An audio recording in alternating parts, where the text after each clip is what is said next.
kama msichana hajakeketwa na amezaa, Wasamburu hawataki kitambo, wanaua. Wanapatia tumbako, wanaua. We don't serve men because they believe you are dirty, because you've not undergone FGM.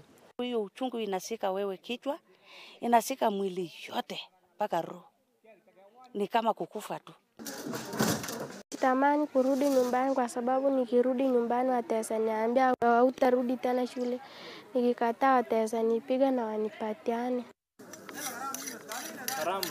Kuanzia leo hii ambapo sasa tumeweka dume chini, mwenye ambaye watakaketa wasichana tutalani na baada ya sisi kulani, akiendelea kukaketa tena yeye atakufa.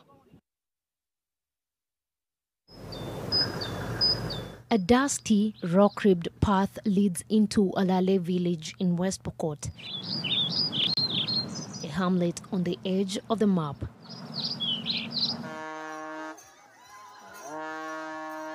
Here, age-old practices bargain from one generation to the next, undisturbed by time or modernity.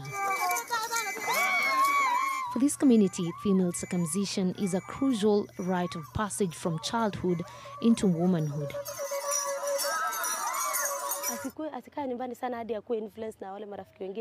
For Lucy Chebet, school was the way out of this brutal but hallowed rite of passage. I've just finished campus last year, and nili escape vile mamangu alinipeleka shule nikiwa mdogo. I went nursery when I was 5 years old. Lokichar primary huko chini. So that's the time, that's the period at least niliepuka. Bure ningekuwa ndani ya nilikuwa nimekeketwa. So my father wanted to actually alikuwa anataka kunioza kwa mzee. The Moi University graduate now still finds it hard to fit in a community still steeped in tradition. Kienda home, reserve huko nyumbani chini. For the past 5 years, 2015 huko, walikuwa na ukioga, so that time I was in first year. So nikioga, wananichungulia wanasema, mbona, they want to see, is this, because kwa Pokot wana believe, wale Pokot ya zamani wana believe ya kwamba clitoris inamea.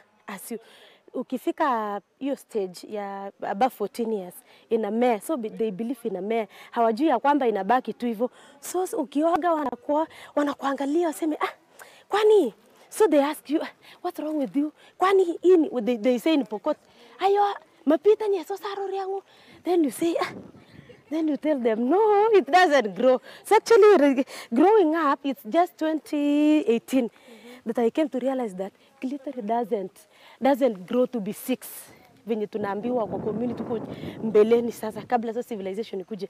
Sasa tulikuwa naambiwa inamea inakuwa 6. Now, an outspoken crusader against this brutal tradition, Lucy, says she has no chance of settling down with someone from her community.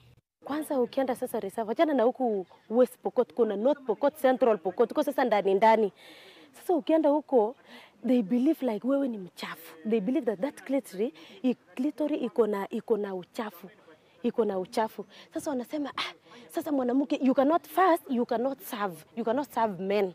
Wewe uka serve men because they believe you are dirty, because you've not undergone FGM.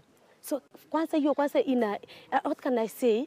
Naweza sema yani inakufanya you isolate yourself, they isolate you because they say wewe huyu ni mchafu hajatahiri. Sasa they believe ule mwenye ametahiri ndio ni msafi. Sasa hiyo ndio shida ya kwanza. Shida ya pili, watu wanasema msichana mwenye hajaoa ni malaya. They say clitoris inafanya msichana akuwe malaya. That's the main reason why Pokot are circumcising they are still practicing FGM. A learned person like mimi nimemaliza university juzi, hakuna mtu mwenye reserve, mtu mwenye hakusoma hata tuko reserve hawezi nioa, because first they believe huyu msichana ni mchafu.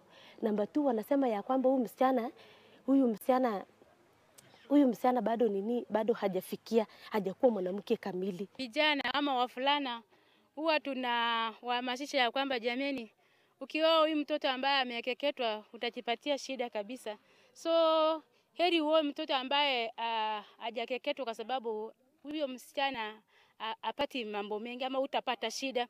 So tunaambia vijana wetu, tunapika kampeni kwamba muache kabisa wasichana ambao wamekeketwa, kwa sababu mkiwawacha wataona ya kwamba wamekosa wanaume, na wataona ya kwamba heri wawache hii utamaduni mbaya ili wapate pia nafasi ya kuoleka. So tunapika kampeni kuambia vijana wetu ya kwamba mtoto mwenye kijana ambaye bado ataoa mtoto msichana ambaye amekeketwa, hatutaki huyo mtoto ambaye anafanya kuoa huyo mtoto.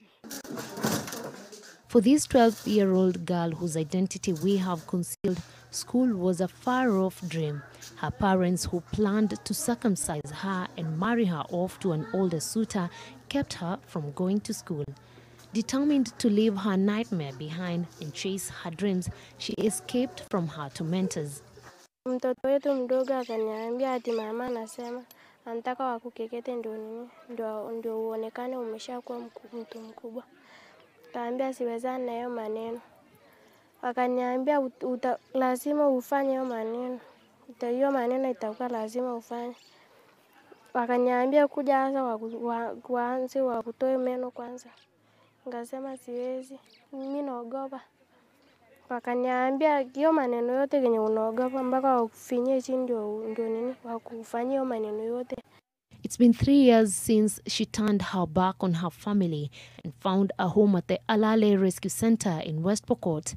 But it hasn't been an easy run. She has had to rely on donations for basics such as school uniform and other supplies she needs for school. Through the hardships, however, she still dreams. Nataka nisome nikuwe madam, nikuje unifunze watoto wengine wenye bado hako nyumbani. Sitamani kurudi nyumbani kwa sababu nikirudi nyumbani wataweza niambia hautarudi tena shule. Nikikataa wataweza nipiga na wanipatiane. In this community, young girls are targeted for the cut and forced into early marriage. But many don't often hear from their families or communities about the grim consequences of this grueling practice. These are incalculable in the worst-case scenario, ranging from severe internal bleeding to serious complicated infections and infertility. Sometimes female genital mutilation can lead to complications during childbirth and an increased risk of stillbirth. For this young girl, savage tradition claimed her mother's life. She died while giving birth to her sibling. It was a rude awakening for her. Mamangu alienda FGM na hivyo ndo alifariki kwa sababu ya FGM, na ndo nikaona mimi pia nisiende hiyo hali. Luckily, a well-wisher took her through school and saved her from the clutches of an early marriage. But she is still a victim of ridicule from her peers. Uko vile wenzako wanaona, wanasema wewe sijui kukataa kwenda FGM, wanakuwa na roho ya kukutenga. Wanasema hata maybe wanaweza kuchongoa, wanaweza kufanyia nini. Ukisikiza maneno yao utajistukia umeenda. Selena, a mother of 5, underwent the cut when she was young. She's lived through the nightmare that comes with this dated tradition. Msichana akikataa kabisa, wakati msichana amekataa kabisa mpaka apate mimba, mama mwenye mkunga anasema siwezi salisha msichana mwenye anaitwa Sorin kwa sisi Kipokot, mpaka wanaamua kukeketa yeye ndio wasalishe mtoto. Na hiyo uchungu ya mtoto, uchungu ya kukatwa, ilikuwa ni uchungu kali sana. Mpaka ndio wasichana walikuwa naamua tu kujikeketa kabla hajapata mimba. She's now fighting to protect young girls from its gruff heritage. Wakati mimi nilipata hiyo, mimi nilipitia hiyo kitu, nikasikia uchungu mpaka mimi nikasema mwenye ananifuata nyuma kama wadada zangu, niliongelesha hii kitu ni uchungu na inamaliza, kwa sababu hiyo uchungu inasika wewe kichwa, inasika mwili yote mpaka roho. Ni kama kukufa tu, hata unafikiria tu utarudi tena. Although FGM was outlawed in Kenya in 2011, 1 in 5 women and girls aged 15 to 49 has been cut. In West Pokot, the campaign to eradicate the practice was making small gains until the COVID-19 pandemic struck. Ending female genital mutilation by 2022 is one of the presidential directives that have been slowed down during the COVID-19 pandemic. The COVID period has resuscitated the practice big time, and closure of schools has exposed a lot of vulnerabilities.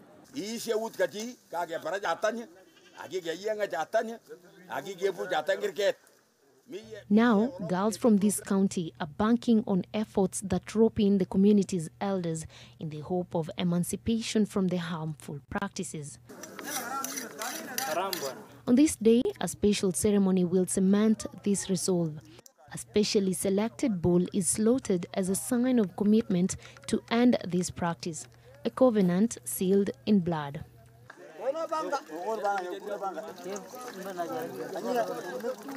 Kuanzia leo hii ambapo sasa tumeweka dume chini, hii dume hii ambao wataleta laana, mwenye ambao watakaketa wasichana tutalani, na baada ya sisi kulani akiendelea kukaketa tena yeye atakufa. Ambapo sasa tumeambia wazee alesi na mabibi zao ya kwamba mkono yeyote ambaye anakimbilia damu asio na hatia, weye huyo mzee atakosa mwanamke. Mwenye atarudia kushika hiyo kisu, mkono yake na fimba, yani nafura na paka yeye anakufa. If education has been lacking in a place, then all human weaknesses and human malpractices exist in those areas. But I have good news to mention to you. At West Pokot for the last 5 years, 6 years going, we have determined and purposed that we must embrace education at all levels.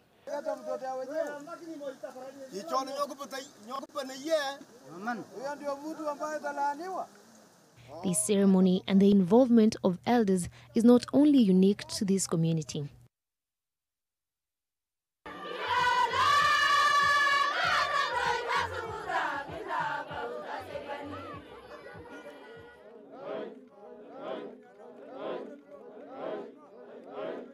In Samburu, the girls' hopes are pegged on a similar declaration by the elders. The ceremony was meticulously put together, the choice of venue telling. Kisima, a personification of the hope for change that springs eternal. Wasichana wa Samburu, sheria imepatwa leo. Mambo ya ukeketaji leo ndio tumebariki, tumewasha kwa wapi? Kwa hapa Kisima. Wazee wameka sahihi, tupongeze kwa makofi wananchi jamani.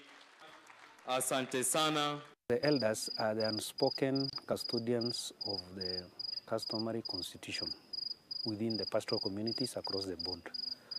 So by bringing in the elders to make such a declaration, it's more or less a traditional constitutional amendment. And as you are aware, the elders are the main sayers within these communities.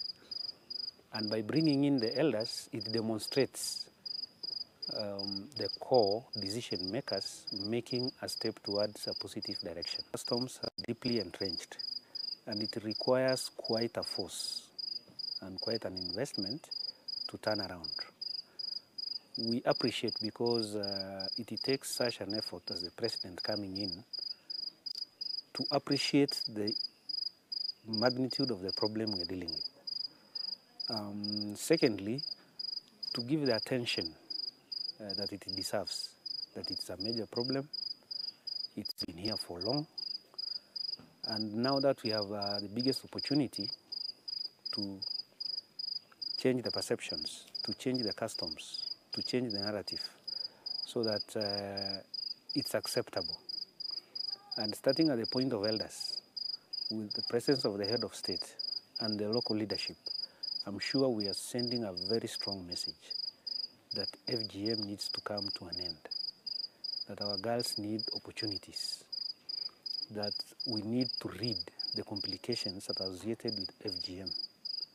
And I think it's a big blessing for us, it's a big blessing for Samburu, but more so, it's a very big blessing for our girls. Here in Samburu, nearly 86% of the women have been cut. Those who have escaped unscathed have found it hard to fit in. For 19-year-old Deborah Nashilu, her crusade against the practice has put her out of step with her community. Kwa Samburu ni ngumu ku approach wazee. Lakini niliamua tu ni sawa, wacha tukafanye kitu tutafanya, lakini nimewaambia. Nikaenda nikawaongelesha, nikawaambia madhara nini. So wazee wengi walikuwa wananishautia like wewe unakuja kubadilisha culture yenye ilikuwa nini. Nikaambia sasa tunabadilisha nile nimeona madhara. Ndio maana nawaambia si culture ndio nabadilisha. Sawa wengine hata walikuwa wanataka kunipiga. Wengine wananifukuza niache kuongea nini. Lakini siku lose hope, niliendelea tu kuwaambia. Though huyo mama azina alikuwa anawakula wazee, ananiambia nyamazeni, wacheni amalize kitu anasema. Alafu muende. Kama msichana hajakeketwa na amezaa, Wasamburu hawataki kitambo, wanaua. Wanapatia tumbako, wanaua. Kenya is viewed as a regional champion in the fight against FGM, with strict laws outlawing the practice. But change is a difficult subject. In West Pokot, in the bloodlines of the Kenya-Uganda border, some of those who have found it hard to accept the new realities cross over into Uganda, where the laws are not as stringent, rolling back gains made in the fight against FGM.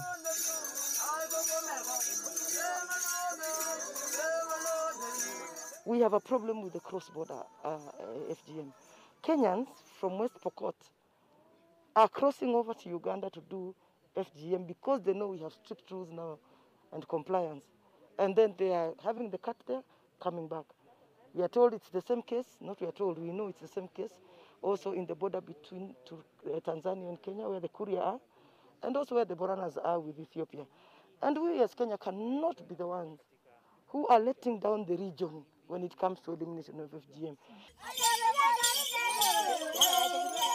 Some FGM safeguarding measures have also undermined the welfare and safety of the women and young girls they seek to protect. Families have felt criminalized and stigmatized. The elders from these communities have now committed to finding alternative paths that their girls will take into adulthood. Tunataka kuheshimu mila zetu. Lakini ndio tuweze kuheshimu mila zetu. Lazima pia tukae na tuseme zile mila ambazo zaumiza watoto wetu tuachane nazo. Lakini zile mila ambazo ni za manufaa kwa watoto wetu tuendelee nazo. Wazee mnataka kuniambia ya kwamba tumeshindwa kunjua ni njia gani nyingine huyu msichana anaweza kugraduate bila kumuumiza? Si tunaweza tufikirie jameni? Kaeni mufikirie. Kaeni mufikirie, njia ni nyingi ambayo unaweza kusema huyu msichana amefika miaka na tutamfanyia hii na namna hii na seremoni hii ambaye haitamuumiza, iwe ndio ishara yake kupita kuwa mtoto ndio haya msichana. The prevalence of FGM in the area where the alternative rites of passage has been implemented reduced by 24%. And also the reduction of child early and forced marriage reduced by 4.9%. And the reduction of teenage pregnancies by 6.3%. And something very significant is the increase in the number of years that the girls have gone through education by 2.5 years. So we are quite excited to have an intervention that has had great impact within the community. Nayoma Sampao, NTV.